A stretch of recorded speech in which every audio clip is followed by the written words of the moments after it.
Good morning, dear students. Now let's quickly do the properties of subtraction of real numbers, which you will be using in worksheet 2 of your chapter.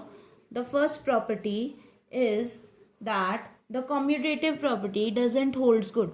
For example, if there are two rational numbers, one rational number is x and the other rational number is y. I subtract the two rational numbers x minus y and also I write y minus x. The result is not same in both the cases. This you have already seen in the question number 1 of your worksheets.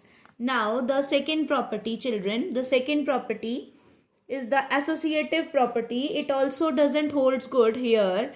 In the associative property, we are taking three rational numbers x, y and z.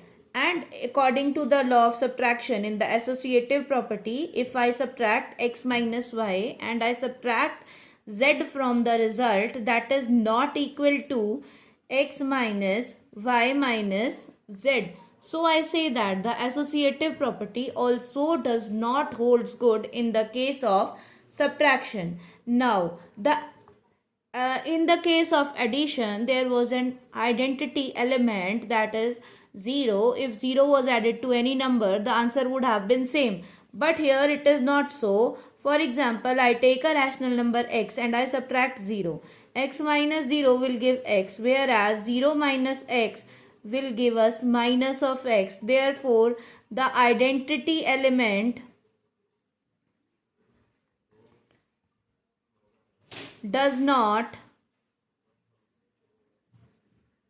exist. What do we say? The identity element does not exist in subtraction. And then the fourth one, the fourth property is the inverse does not exist.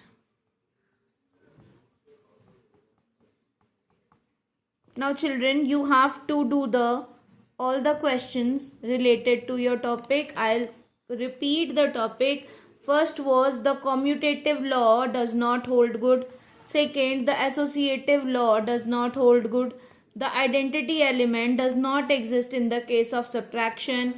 And the last one is the inverse also does not exist. Thank you. If you have any doubts, you can ask me.